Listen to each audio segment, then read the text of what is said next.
What's your name? Satan. Uh-oh. I told you, look at him. He's the perfect man to help us blow up the Quahog Bridge. More than 600 children suffered from convulsions and vomiting after watching a television cartoon program.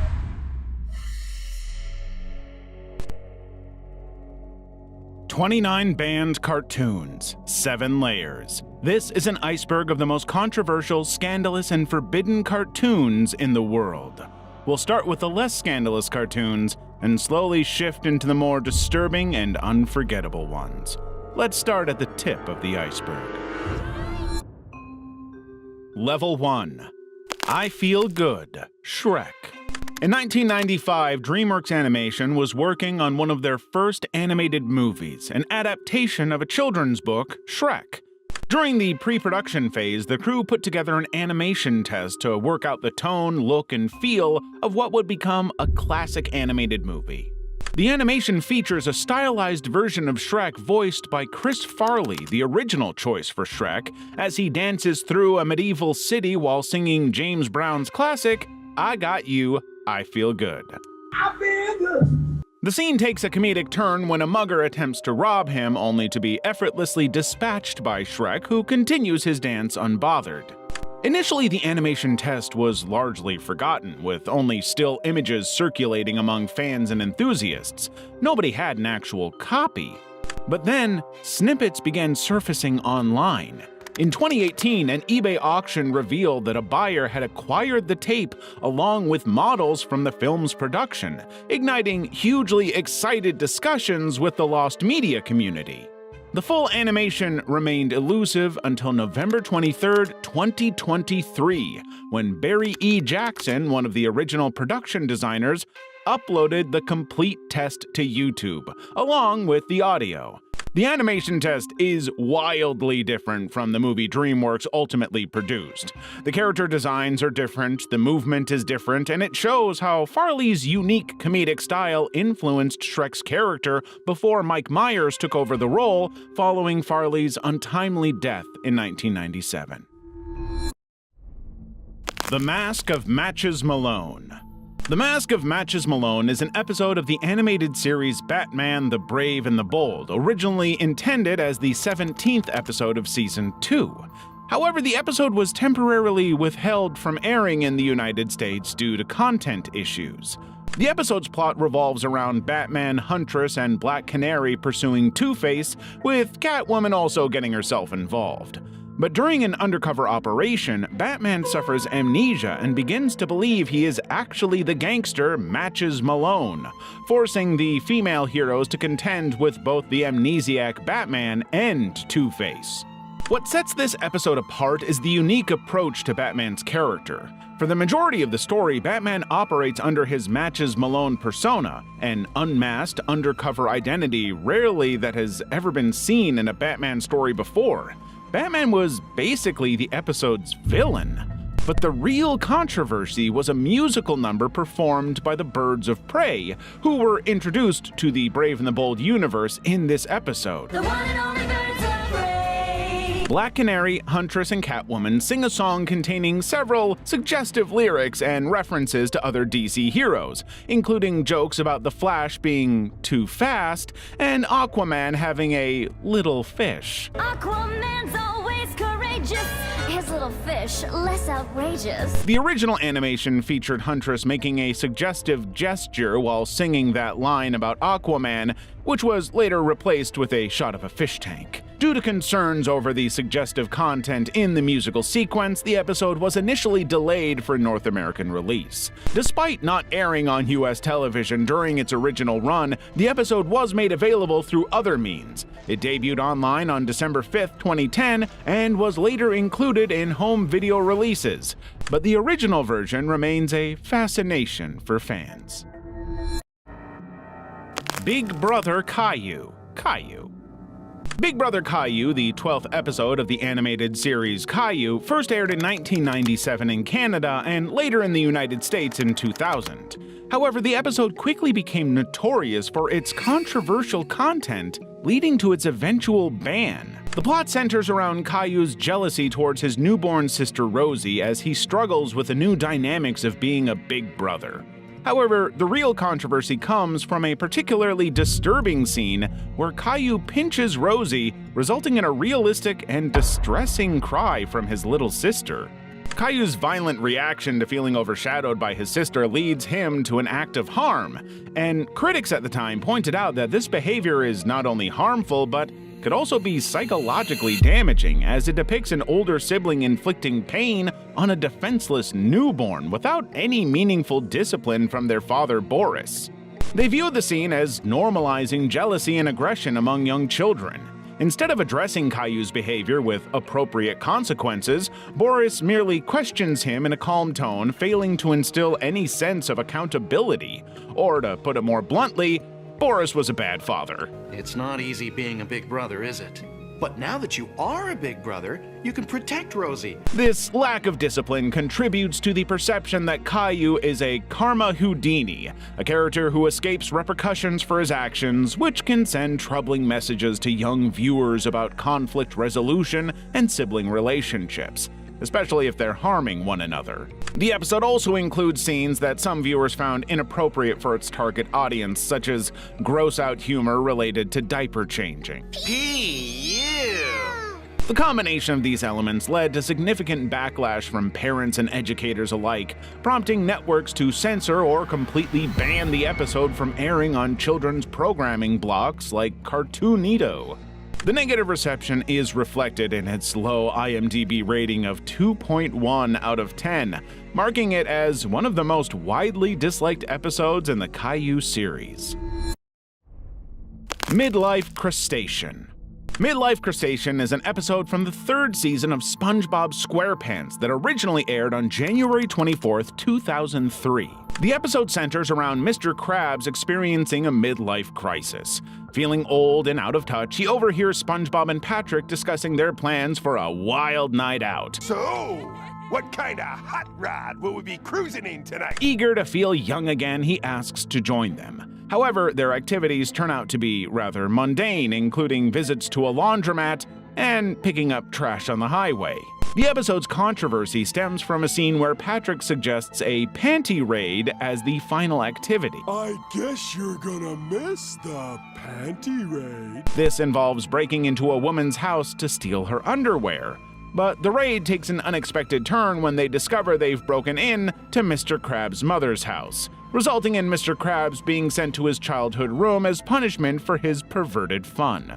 In 2018, Nickelodeon removed Midlife Crustacean from rotation following a standards review, releasing a statement stating that some story elements were deemed not kid-appropriate. While the network did not specify which scenes caused the issue, it's pretty obvious that the panty raid scene was the primary reason for the episode's removal.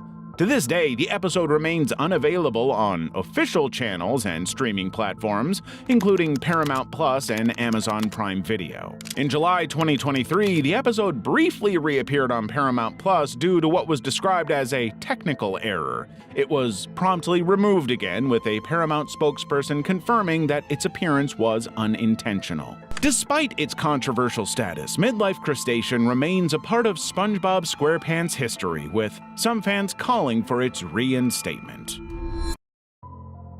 Level 2. The Great McGrady.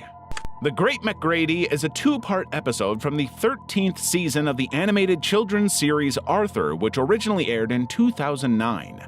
The episode centers around Mrs. McGrady, the school's beloved cafeteria cook, being diagnosed with cancer. The storyline exposes how Arthur and his friends react differently to this news, with some characters struggling to cope while others try to offer support. The episode gained attention for its sensitive handling of a serious topic rarely addressed in children's programming. But it also featured a pretty significant guest star for the show, Lance Armstrong, a professional cyclist and cancer survivor who appeared as himself to offer encouragement to one of the characters. Unfortunately, in 2012, Armstrong admitted to using performance-enhancing drugs throughout his cycling career. And suddenly, this episode became controversial. As a result of the doping scandal, the episode was removed from circulation by PBS. The network pulled it from reruns, and it was also removed from digital platforms like iTunes and Amazon. But the creators were also disappointed by what happened, believing that the episode was good. So in 2021, they decided to remake the episode for the show's 24th season.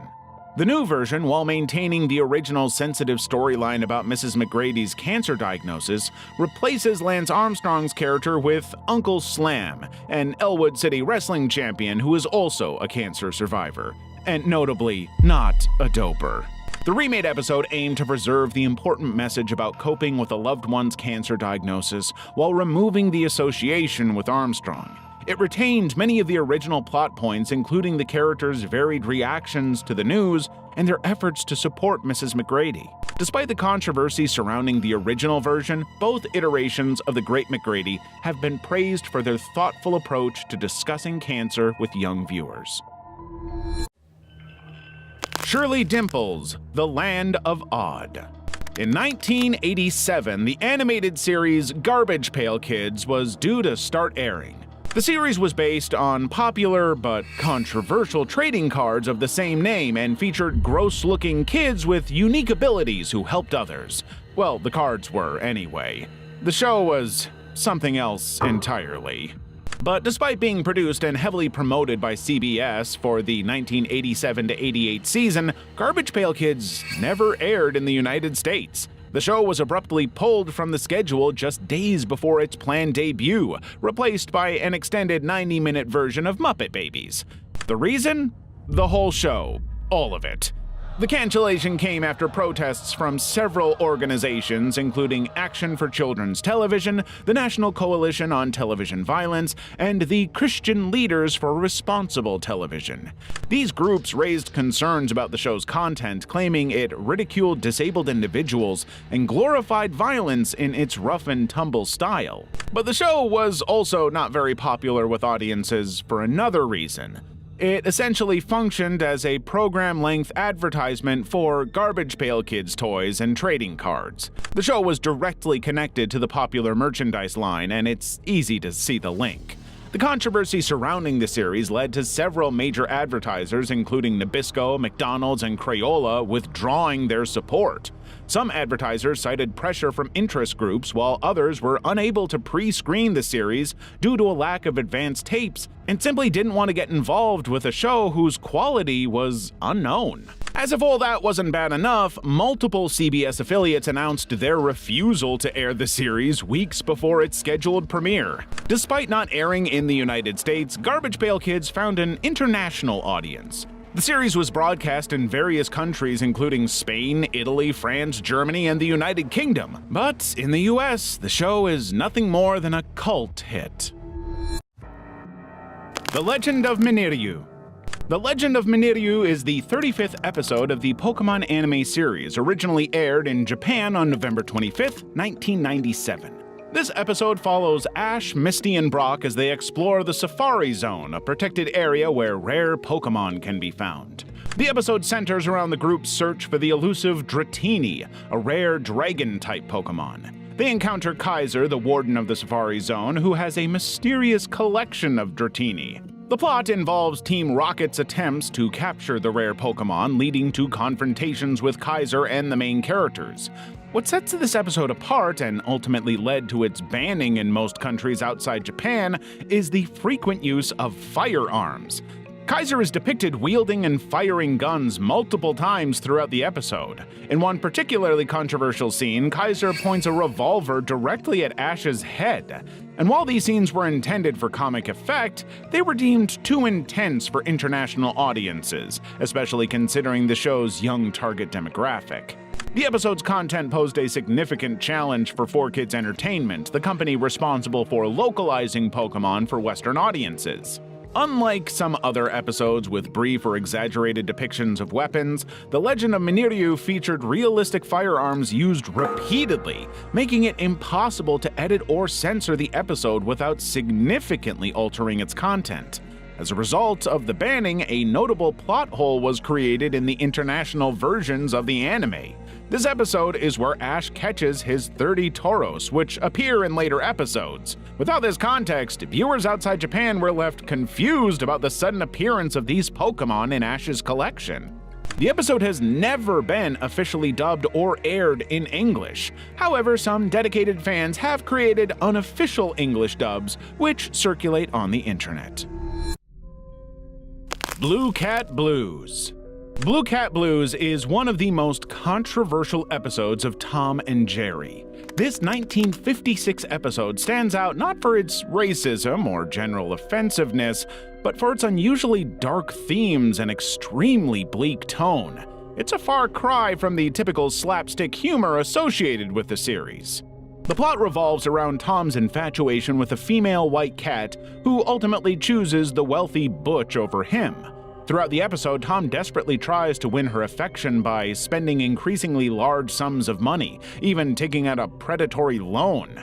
Meanwhile, Jerry narrates the story, expressing concern for his friend's well-being. As the episode progresses, Tom's mental state deteriorates. He begins drinking milk excessively, which is clearly portrayed as a metaphor for alcoholism.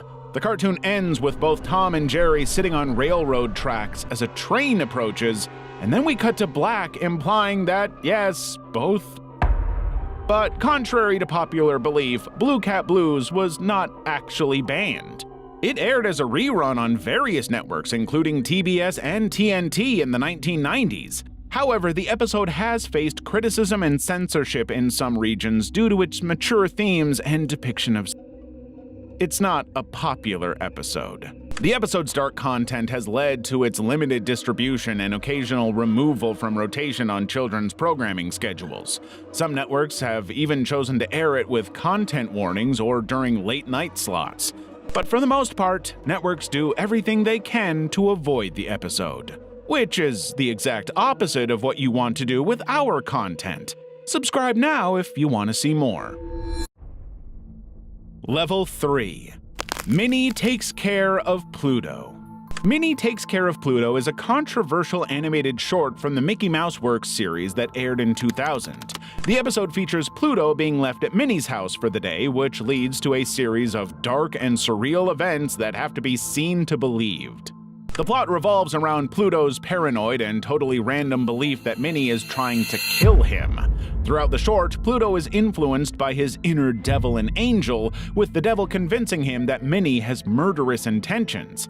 This leads to several disturbing imaginary scenes, including Minnie putting poisonberry jelly on Pluto's dog bowl and laughing evilly as Pluto's remains are left behind, Minnie burying Pluto alive, and Minnie attempting to kill Pluto with a mace.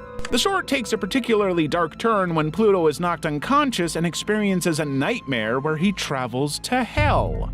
Everything else up to this point was pushing the limits of what was okay, but this scene especially seemed to be inappropriate for the show's target audience of children, and the world agreed.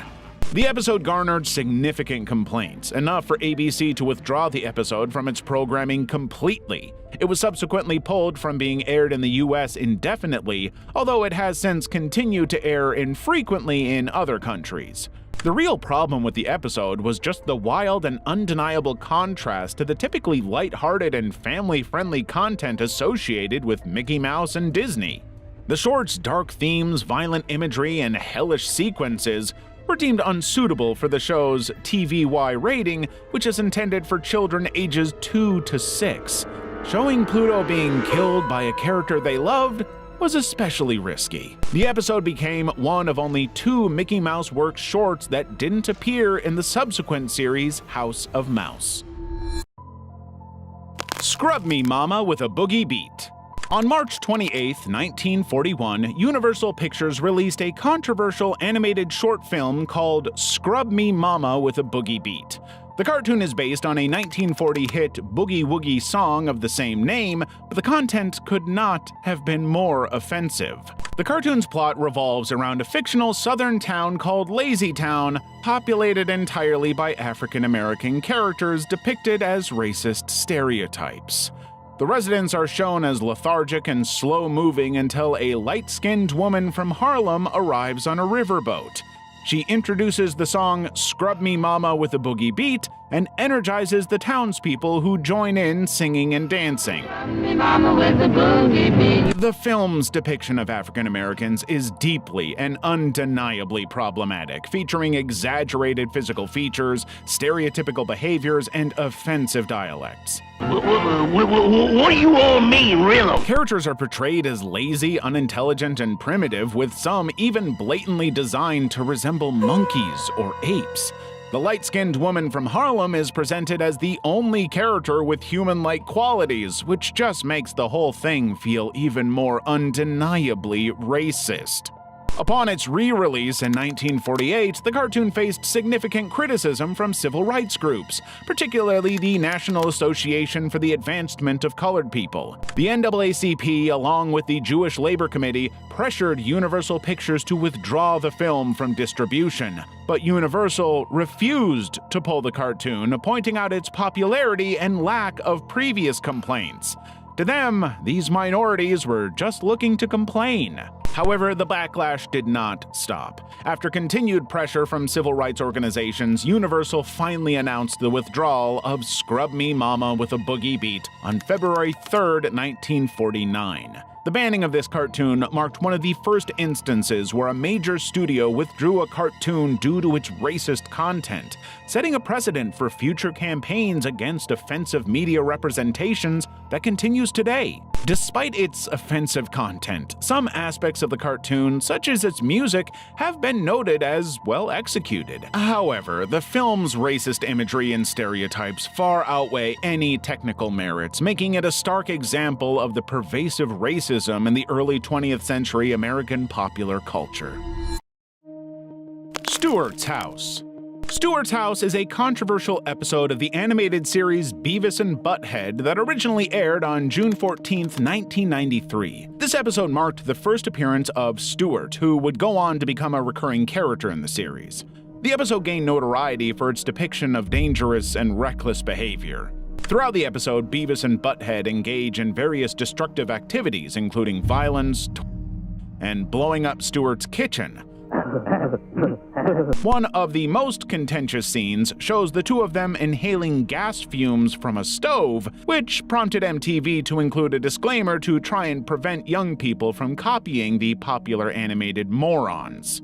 But by October, the controversy around the episode hit a new level when a tragic incident occurred in Moraine, Ohio. A 5-year-old boy named Austin Mesner started a fire that resulted in the death of his 2-year-old sister, Jessica. The boy's mother attributed her son's actions to his exposure to Beavis and Butthead, specifically citing their fascination with fire. But the connection between the show and the incident was immediately disputed, with reports indicating that the family didn't even have cable television to watch the show. However, MTV took action to prevent the show from getting blamed for any potential future issues. All references to fire were immediately banned and removed from existing and future episodes of Beavis and Butthead. The network also moved the show to a later time slot to target its intended audience of older teenagers and adults, as opposed to impressionable children. Stewart's House became one of the episodes permanently banned from MTV runs due to its controversial content. The episode's portrayal of the characters inhaling stove gas and causing explosions was deemed too risky for broadcast in light of the Ohio incident. Despite the controversy, Beavis and Butthead remained a popular and influential show, with various revivals and movies in the following years. Pop Pie a la Mode. Pop Pie a la Mode is a 1945 Popeye cartoon short, the 132nd cartoon in the Popeye theatrical series. On the surface, it seemed like a pretty typical Popeye cartoon. The plot involves Popeye becoming shipwrecked and washing up on an island. He enters a cafe run by cannibals where he is treated as the specialty of the house. Unbeknownst to Popeye, he's being fattened up to be eaten. He's eventually placed in a large cooking pot, realizing too late that he is meant to be the main course for a cannibal tribe. As always, Popeye resorts to his trusty can of spinach to save him from this whole mess he's gotten himself into. But while the cartoon's premise might seem typical for a Popeye adventure, it's the portrayal of the cannibals that led to its controversial status. The cartoon has been widely criticized for its extremely racist depictions of African Americans. The cannibal characters are presented using exaggerated stereotypical features and mannerisms. At the time of production, this was pretty common in media of that era, but now we recognize this as highly offensive. One particularly problematic aspect is the voice acting for the cannibal leader, performed by Jackson Beck in what's been described as his best impersonation of Andrew Brown from Amos and Andy.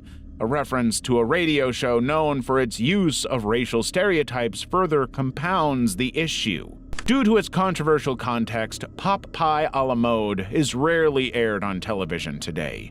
When it is shown, it's often in the context of historical analysis or as part of collections examining problematic elements in classic animation. Fake Peppa Pig episodes. Following the immense success of Peppa Pig on TV, fake Peppa Pig episodes began popping up on YouTube, exploiting the trend for their own purposes. These unauthorized videos, often poorly animated and containing inappropriate content, were designed to trick young viewers and their parents into believing they were watching genuine Peppa Pig episodes. But the content, while seemingly familiar, included disturbing and sometimes violent content. One video depicted Peppa visiting a dentist who used a giant syringe and scary tools, causing Peppa to scream in agony. Other videos incorporated themes of violence, crude humor, and even drug use, which were entirely unsuitable and traumatizing for the show's target audience of preschoolers. The fake Peppa Pig videos became a significant problem due to their widespread presence on YouTube and their ability to bypass the platform's safety filters. They were often tagged and titled in ways that made them appear alongside legitimate Peppa Pig content, making it easy for children to stumble upon them accidentally. But it wasn't until Laura June, a journalist, described her horrifying experience that the whole thing really caught attention. Her 3-year-old daughter was watching what she thought was a genuine Peppa Pig episode, only to witness the sight of Peppa wielding a syringe. In response to the growing concern, YouTube took steps to remove these fake videos. The platform increased its efforts to manually review flagged content and remove inappropriate videos within hours. YouTube also encouraged parents to use the YouTube Kids app and turn on restricted mode to limit access to potentially harmful content. But it's not easy to avoid the content when it looks identical to the real thing. Der Führer's Face. In 1943, as World War II was nearing its end, Walt Disney Productions released a brand new short, Der Führer's Face, starring Donald Duck. In the cartoon, Donald Duck is portrayed as a reluctant citizen of Nazi Germany, or Nutsy land, forced to work long hours in a munitions factory under harsh conditions. The film uses exaggerated German stereotypes and Nazi imagery to mock fascism, intending to boost American morale during World War II. It features a caricatured band of Nazi leaders, including Joseph Goebbels and Heinrich Himmler, playing music and saluting Hitler, all in a hugely over-the-top exaggerated style. The short went on to win the Academy Award for Best Animated Short Film in 1943, but despite its initial popularity and critical acclaim, Der Führer's Face became controversial in later years due to its content and depictions. Disney has done its best to prevent the short being officially released under its name, hoping to avoid the image of Donald Duck aligned with the Nazis. And in 2010, the cartoon was banned in Russia when it was added to the federal list of extremist materials. A Kamchatka court included it alongside other materials deemed extremist materials, effectively making it illegal to produce, store, or distribute in Russia. The ban was based on a misunderstanding of the film's satirical nature and anti-Nazi message. They thought the short promoted Nazism. However, in 2016, the highest court in Russia overturned the ban. Prosecutors explained to the court that the cartoon was a classic Walt Disney production made as part of an anti-Nazi propaganda campaign. They argued that the film used satire to mock Nazi ideology rather than promote it. Despite its initial ban, the film remains an important artifact of American wartime animation. Level 4. When You Wish Upon a Weinstein. In 2000, the creators of Family Guy wrote an episode for Season 2 called When You Wish Upon a Weinstein. The episode's plot revolves around Peter Griffin, who believes in the stereotype that Jewish people are better with money. After losing the family's savings, Peter prays for a Jewish person to help him with his financial troubles. When Max Weinstein, a Jewish man, has car trouble outside the Griffin home, Peter sees it as a sign and enlists his help. Hi, my name's Max Weinstein. My car just broke down. May I use your phone? Impressed by Max's financial acumen, Peter becomes convinced that converting his son Stewie to Judaism will make him more successful in life. This leads to a series of events where Peter attempts to arrange a bar mitzvah for Stewie, much to the dismay of his wife Lois. The episode never aired in Season 2, held back by Fox executives due to concerns about its content. The main concern was that its content could be interpreted as anti-Semitic. Despite the show's creators' intentions to satirize stereotypes, the network feared potential backlash from Jewish viewers and organizations, but they were also afraid of Disney. The episode features a musical number called I Need a Jew, a parody of the Disney classic When You Wish Upon a Star. So I'll wish upon a star. The parody later became the subject of a lawsuit filed by Born Music Publishers in 2007, claiming copyright infringement. But Fox and Family Guy won the lawsuit in 2009. The episode remained unaired on Fox for 4 years after its initial production. It eventually made its television debut on Cartoon Network's Adult Swim block on November 9, 2003. Fox finally aired the episode on December 10, 2004, and the episode has remained in circulation since. Family Guy episode you've never seen. Next Sunday at 11 p.m. on Adult Swim. The Adventures of Mark Twain. In 1985, a stop-motion animated movie called The Adventures of Mark Twain released all across America. The movie follows Mark Twain and 3 of his fictional characters, Tom Sawyer, Huck Finn, and Becky Thatcher, as they embark on a fantastical journey aboard an airship to meet Halley's Comet. The film's unique claymation style and ambitious storytelling set it apart from other animated features of its time, combining various stories and themes from Twain's works to create a patchwork narrative that explores the author's life, philosophy, and literary creations. But one particularly disturbing section of the movie meant that it would never be broadcast on television. This scene, based on Twain's story The Mysterious Stranger, features a character named Satan who creates and then destroys a miniature civilization. What's your name? Satan. The sequence includes unsettling imagery and themes that were deemed inappropriate for children who were perceived to be the target audience. The film was initially tested with teens and college students who loved what they saw, but the studio didn't want to release it for them. The unique visuals convinced them that children would respond much better despite the complex themes and dark content. That's why the movie got a G rating and was marketed to the very audience that got traumatized. The movie unsurprisingly struggled at the box office, earning only $849,915 against a budget of $1.5 million. The film's limited theatrical release and subsequent banning from television have contributed to its status as a cult classic and a source of trauma for many unsuspecting children. The Kitchen Casanova. Throughout the 1990s, Cartoon Network allowed aspiring animators to produce original shorts to be aired on their What a Cartoon series. That series ended up launching some major hits for the network, including Dexter's Laboratory, Johnny Bravo, Courage the Cowardly Dog, Cow and Chicken, I Am Weasel, and the Powerpuff Girls. But one of the one-offs that's most notable was The Kitchen Casanova, a short animated film.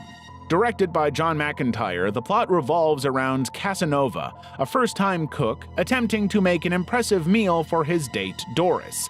However, things quickly go awry when the wind flips the pages of his cookbook, leading to a chaotic mixture of ingredients. Throughout the short, Casanova neglects his dog Pudge while focusing on the dinner preparations. The animation style and characters were noted for their originality, with some viewers finding the short very funny. However, the Kitchen Casanova became controversial and was eventually banned from airing on Cartoon Network entirely. The reason was a single scene in which the main character accidentally cuts off his finger while cooking. This graphic content was deemed too frightening and violent for the show's young audience, and it surely wasn't going to get a show like Dexter's Laboratory or Johnny Bravo. Despite its ban, The Kitchen Casanova has gained a certain notoriety among animation enthusiasts. Some viewers remember it vividly due to its unique animation style and the psychotic nature of its characters. It's worth noting that while The Kitchen Casanova was part of the What a Cartoon series, it was produced by Cartoon Network Studios rather than Hanna-Barbera, which created many of the other shorts in the series. For that reason, it's definitely more unique than the shorts that would go on to have their own shows. Sugar Time. The Postcards from Buster episode titled Sugar Time aired on February 2nd, 2005, but the episode became an unexpectedly controversial one for PBS, all because of its depiction of a same-sex couple. In the episode, Buster visits Iceberg, Vermont during the Sugar Time season to learn about making maple syrup and other aspects of rural life. He spends time with a family that includes two mothers, Karen Pike and Jillian Piper, and their 3 children. The episode portrays the family as part of the broader community without focusing on their sexual orientation. They simply exist. But when the depiction of the lesbian couple came to public attention, all hell broke loose. Then U.S. Secretary of Education Margaret Spelling criticized PBS for using federal funding to produce an episode featuring a same couple, claiming the content was inappropriate for a publicly funded children's program and would brainwash children. She requested PBS to refund the money used for its production if it aired, and reaffirmed her belief that many parents would not want their children exposed to this kind of atypical family. In response, PBS decided not to distribute the episode, effectively banning it from broader broadcast. However, some local stations chose to air it independently, including Vermont Public Television, which defended the episode as a reflection of real-life diversity and a harmless detail. Despite its limited release, Sugar Time remains a significant moment in children's television history for its early depiction of an LGBTQ+ family in an educational context. The episode is now considered part of lost media, but has been preserved by fans and archivists. Good News. In 1962, Looney Tunes short Good News, Daffy Duck is a stowaway on a ship commanded by a portly Captain Bligh-like figure. The captain orders his first mate, a parrot named Mr. Tristan, to find any stowaways and provide a rope to hang them. When Daffy is discovered, he's sentenced to hang, but offers to entertain the captain with magic tricks to spare his life. Keep us amused with his magic, I will spare him. That premise immediately caused controversy when it was released. The lighthearted treatment of hanging and capital punishment was deemed too mature and violent for a kid's cartoon. Throughout the short, Daffy is shown with a noose around his neck, which was obviously considered inappropriate and potentially traumatizing for children. The repeated visual of a character in danger of being hanged was seen as too graphic for broadcast standards. But the cartoon also features a scene where Mr. Tristan locks Daffy in a chest during an escapology act, sabotaging Daffy's attempt to avoid hanging. Parents and other network authorities believed that this scene could be potentially dangerous if imitated by children at home. And the cartoon's ending, where the captain is seen in a barrel at sea pulling Daffy on a noose-like leash, was also deemed too violent and inappropriate for young audiences. Altogether, the cartoon was so problematic that it was totally banned from television broadcasts due to its dark themes and potentially disturbing content. Today, it's often regarded as one of the weaker Daffy Duck cartoons, meaning that the controversial content may not be the only reason it's been banned. It's a Dog's Life.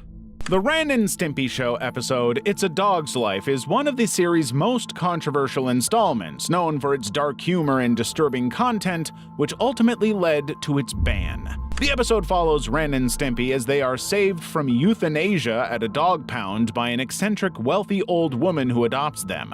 However, their new life quickly becomes a nightmare as they discover that their new owner has a penchant for taxidermy, having preserved her previous pets as lifelike statues. Ren and Stimpy endure a series of humiliating and violent experiences under her care. They're subjected to a from both the woman and her butler, Mr. Howe, including being beaten and forced to eat inedible dog food made of rocks. The episode's grim tone escalates when the pair are forced to sleep in a yard that doubles as a pet cemetery. All of that is but enough, but the climax of the episode is particularly unsettling. After attempting to escape, Ren and Stimpy return to find their owner dead from lead poisoning, implied to be caused by Mr. Howe. The butler inherits her wealth while Ren and Stimpy are euthanized, freeze-dried, and turned into statues to join the collection of preserved pets in the residence. Obviously, the episode was banned due to its graphic depiction of animal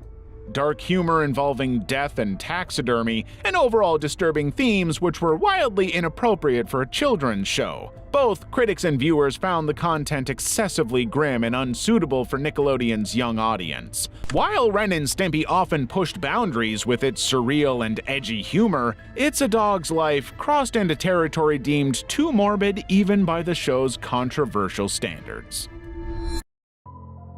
Level 5. Flight as a Feather.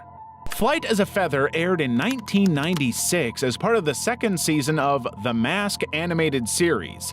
The episode's plot revolves around the Mask losing his lucky white feather just hours before a Swedish karaoke contest at the Coco Bongo Club. Lucky feather! Suddenly, the Mask is out on a frantic search throughout Edge City to recover his cherished item.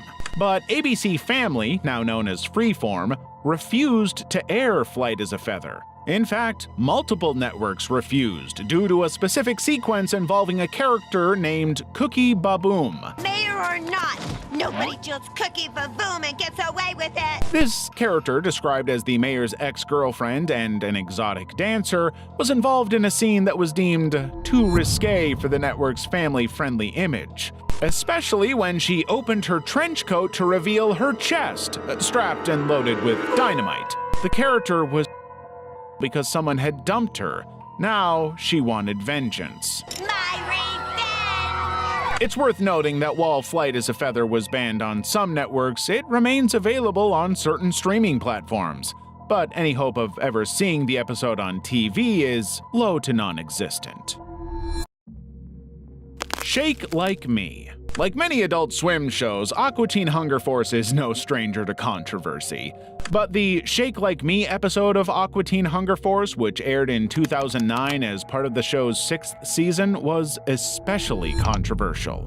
The episode's plot revolves around Master Shake, one of the main characters, being bitten by a radioactive black man and subsequently transforming into a stereotypical caricature of a black person. In the episode, Shake undergoes physical and behavioral changes after being bitten. He attempts to reverse these changes through activities stereotypically associated with white culture, such as drinking milk, watching hockey, and squeezing organic avocados. The episode also features interactions with other characters, including a speech from Boxy Brown about Shake's inability to return to being white. You just sold out to the man. Cracker be playing you, and you smiling like the fool. The episode's title was a reference to John Howard Griffin's 1961 book, Black Like Me, in which the white author darkened his skin to experience life as a black man in the segregated South. But, of course, the Aqua Teen Hunger Force episode takes this concept to an absurdist extreme, playing on racial stereotypes for comedic effect. It's just that the satire proved too controversial. Adult Swim, the network that originally aired Aqua Teen Hunger Force, has since removed Shake Like Me from its streaming library. According to a representative from Adult Swim, the episode has been permanently retired due to cultural sensitivities, with no plans for its return to streaming platforms. Turban Cowboy. On March 17, 2013, Family Guy aired a new episode, Turban Cowboy. The episode was always going to be controversial, but it ended up taking on a whole new life after its airing, purely through very, very tragic luck. The episode's plot revolves around Peter Griffin befriending a Muslim man named Mahmoud after a skydiving accident. Peter becomes interested in Islam and converts, but later discovers that Mahmoud is involved in a terrorist plot to blow up the Quahog Bridge. I told you, look at him. He's the perfect man to help us blow up the Quahog Bridge. Immediately, the episode faced backlash for its portrayal of Muslims and its use of stereotypes.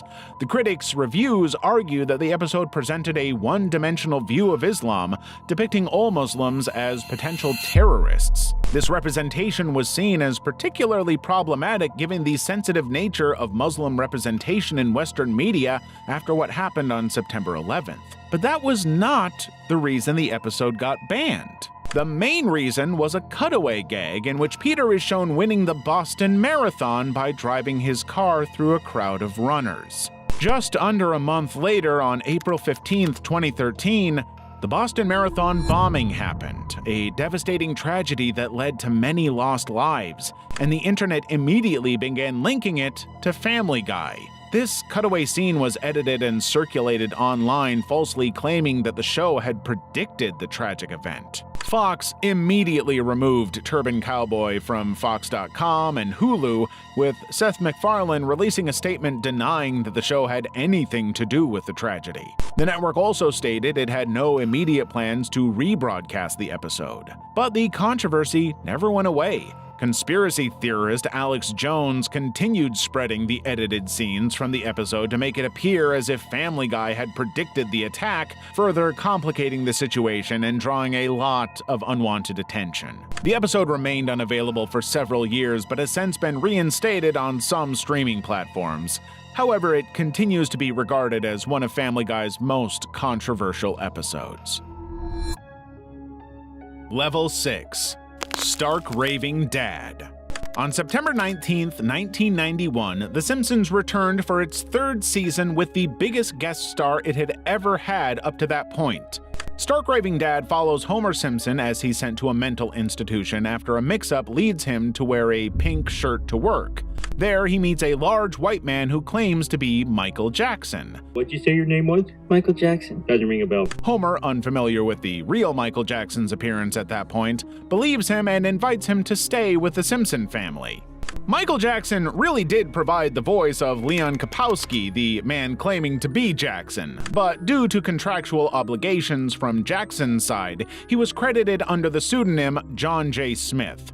And just to play a very confusing prank on his brothers, Jackson provided only the speaking voice for Leon, while his singing parts were performed by Kip Lennon, a sound-alike.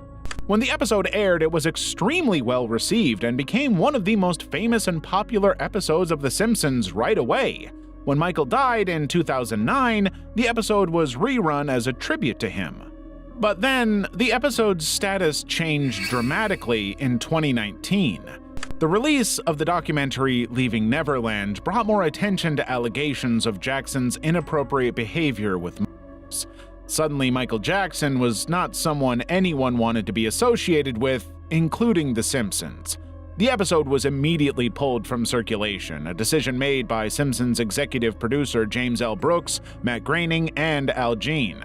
Brooks said at the time that removing the episode feels clearly the only choice to make after watching the documentary and its harrowing contents. He described it as a treasured episode, but emphasized the need to show compassion for Jackson's alleged victims. But the episode wasn't just pulled from the air, it was pulled everywhere. The episode was removed from all streaming platforms, including Disney Plus, and future DVD releases, as well as syndication, making it effectively banned from further distribution anywhere. The decision sparked massive debate about whether or not it was an overreaction, whether the art should have been preserved, or whether it was the right ethical decision. The episode remains one of the greatest in The Simpsons run, even though it's almost impossible to track down. Mass Transit Trouble. Mass Transit Trouble is the 46th episode of Adventures of Sonic the Hedgehog, airing on November 8, 1993. The episode's plot revolves around Dr. Robotnik threatening to bomb 3 critical transportation centers on Mobius, an airport, a lighthouse, and a train station. Attention, Mobius! I, the deliciously diabolical Dr. Robotnik, have successfully planted ultra-powerful fusion bombs in each of Mobius's most important land, sea, and air complexes. Sonic is forced to race against time to remove the bombs from all 3 locations. But the episode has been banned not just once, but multiple times because of its content and some truly unfortunate timing. Initially, the episode ran for approximately a year and a half, but after the 1995 Oklahoma City bombing, it was pulled from circulation. As time passed and the incident faded from immediate public consciousness, Toon Disney decided to reintroduce the episode to its lineup, but even that was short-lived. After about 3 years of airtime on Toon Disney, Mass Transit Trouble was once again removed from circulation in 2001 after another deadly tragedy. The episode's themes of bombing public transportation hubs were deemed too sensitive in light of real-world events, which were still unfolding at the time. While the episode has never been rebroadcast since the September 2001 attacks, it's widely available online, often posted to YouTube in its original uncut version. The Censored 11. In 1968, United Artists made the unprecedented move to ban 11 Looney Tunes cartoons from syndication due to their offensive content. The Censored 11, as they came to be known, were produced between 1931 and 1944, and they haven't been officially broadcast on television since their ban. The cartoons were deemed too offensive for contemporary audiences due to their exaggerated features, racist tones, and outdated references. For example, All This and Rabbit Stew features a black Proto-Elmer Fudd character with oversized clothing, a shuffling movement, and a mumbling speech. Jungle Jitters and the Isle of Pingo Pongo depict native islanders as stereotypical kids. These lazy, exaggerated stereotypes prove to be too much for audiences. The ban on these cartoons has been upheld by successive owners of the pre-August 1948 Looney Tunes / Merry Melodies catalog. In 2010, Warner Brothers and Turner Classic Movies organized a screening of 8 of the Censored 11 at the Turner Classic Film Festival for a select group of audience members, marking the first time they had been exhibited theatrically by Warner Brothers since their ban. Despite attempts to re-release these cartoons, cultural sensitivities have prevented any movement. In 2010, Warner Brothers announced plans to release all Censored 11 cartoons uncut on DVD through the Warner Archives program, but this release was ultimately scrapped in 2018 due to changing cultural sensitivities and audience backlash. The Censored 11 reflects a time when racial stereotypes were commonplace in mainstream entertainment, but it's unlikely that they'll ever be released publicly. Level 7. Out West. In 1992, the Ren and Stimpy show aired Out West, a highly controversial episode featuring Ren and Stimpy in a Wild West setting, where they encountered 2 sheriffs obsessed with hanging people. The plot revolves around the sheriff's enthusiasm for hangings, which they treat as some kind of sport. They actually admit to having hanged nearly everyone in town as if it's a major achievement. When Ren and Stimpy arrive, they immediately draw the attention of these lynching enthusiasts.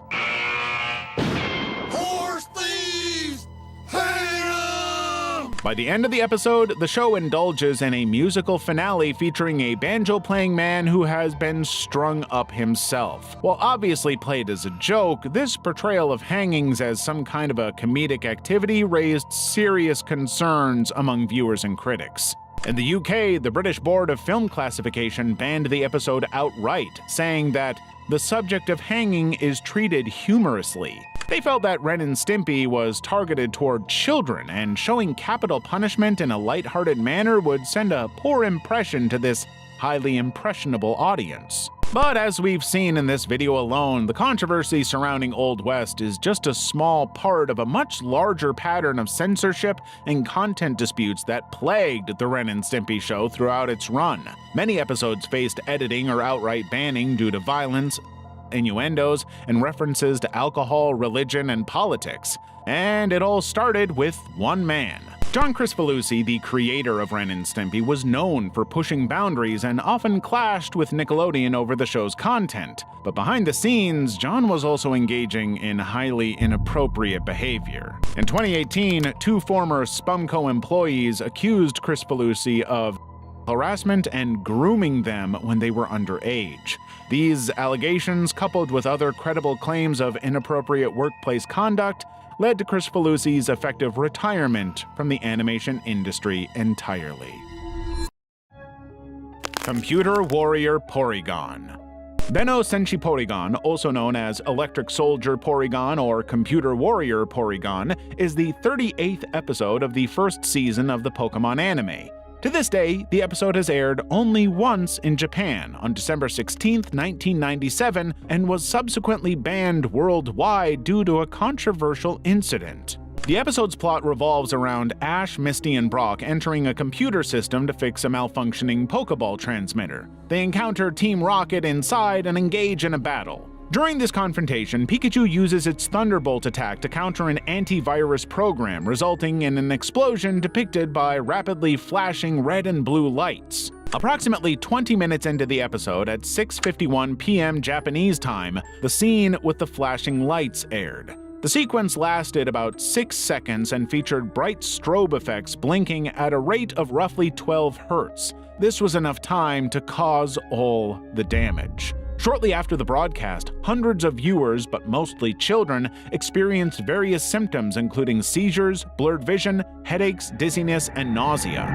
Reports indicate that between 600 and 700 children were directly affected by the episode, with some requiring hospitalization. The incident, dubbed Pokemon Shock in Japan, led to widespread concern and media attention about how it could possibly have happened. More than 600 children suffered from convulsions and vomiting after watching a television cartoon program. TV Tokyo issued an apology the following day and suspended the Pokemon anime immediately. The Japanese government launched an investigation, and the Ministry of Health, Labor, and Welfare held emergency meetings to gather information and consult with experts. The Pokemon anime went on a 4-month hiatus following the incident. When it returned, significant changes were implemented to prevent similar occurrences. These included reducing the frequency and intensity of flashing lights and animations across the industry. To this day, the episode itself was never re-aired in Japan or broadcast in any other country. Shouju Tsubaki. Shouju Tsubaki, also known as Midori, is a 1992 anime film directed by Hiroshi Harada. Based on Seihiro Maru's manga, Mr. Arashi's Amazing Freak Show, the film tells the story of Midori, a young girl who joins a circus after her mother's death. The film's plot is extremely dark and disturbing. Set in 1920s Japan, it follows 12-year-old Midori as she becomes part of a traveling freak show circus troupe. The circus members subject Midori to severe and repeated physical, psychological, and... The movie does not shy away from showing it. Graphic scenes depict violence against both Midori and animals and portrays a disturbing relationship between Midori and an adult dwarf magician named Masamitsu. As soon as it was released, Shouju Tsubaki gained notoriety for its extreme content and has been banned in numerous countries, including Japan. The primary reason for its ban includes graphic depictions of and extreme violence and gore, animal cruelty, and its disturbing, unflinching psychological themes. Hiroshi Harada had wanted to make the movie for years. However, the film's controversial nature made it difficult for him to find funding or even support. He ended up using his own savings to finance the project, drawing every frame of the movie himself, a process that took several years. But despite its banned status, Shouju Tsubaki has developed a cult following. Some viewers and critics argue that the film attempts to address serious issues of and trauma, while others see it as exploitative trash purely designed to be shocking. The extreme content and the film's limited availability have contributed to its reputation as one of the most controversial and disturbing anime ever made, and something only a select few can stomach. But the ban on Shouju Tsubaki extends beyond Japan, with many countries deeming it unsuitable for public viewing. The film remains largely unavailable through official channels, but those who want to see it continue to find ways to access it.